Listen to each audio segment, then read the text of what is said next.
So I'm going to be starting a new series, and that is how to create a magical sacred home. Um, it's very important that the surroundings that you live in are in harmony with you and your practices. So doing mantra and doing energy work and all that creates energy in your home. It creates a vortex. You're connecting with the land and your home. And so I'm going to help you synchronize the two so you can actually amplify the energy and have it work for you and create a space that is conducive to your spiritual growth. So I do have a background in interior design, and I have education in interior design and many years of practice, and I had my own retail store for 5 years. If any of you know my story, I was also experiencing my initiation as a shaman during this whole time. So I still have a love for it. I think it's very important to have your home be sacred. I do go to sites and have amazing experiences, but a bulk of my experiences happen in my home. And so it was always considered in the past sacred, and we've lost that. Your home is not just a building. It actually has a soul to it. It has a consciousness. And there's beings in the land.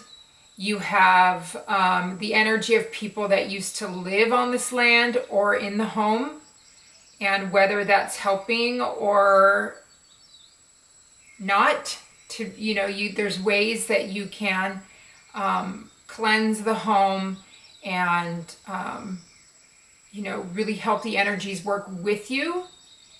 And I will go into that on how to do that. If you can look at yourself as like your home is like a temple and you are the priest or priestess of that temple. So think of it that way. The home was always considered sacred, and it was as sacred as a church. And so try to think of yourself that way, as you are the priestess or the priest of, and you're the guardian of that home. The materials that were built, back in the day, it was built with the earth. It was built with wood, leaves, stone, and all that. So it helped connect. The ancients could see that there was a connection between earth and the home. And when they built a home, it was a big deal. We still have the tradition of a housewarming party. That goes back to ancient times. There was a housewarming, and there was a baptism, basically, of your home.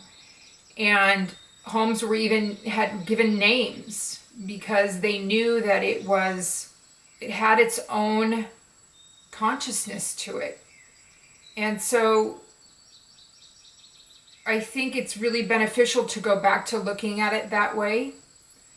And I will help you in setting up your home. Now, if you do any of the work, that if you've gotten a mantra from me or are doing energy work, you know that you are working with your specific deities, and there's colors associated with those. And so I will go into now, when you get your colors, how to put more of those in your home, and that helps connect you with those deities. This is such a vast subject, but I don't think people give it enough importance.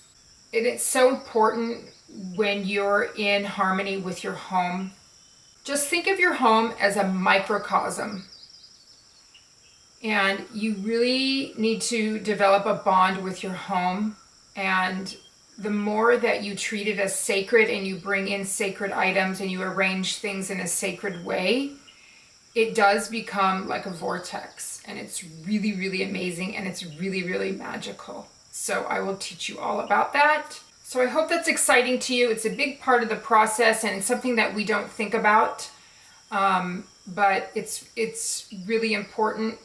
The two most important places that I think that we need to consider when on this journey of awakening and working with energy is our home and being out in nature. Both of those places are very sacred.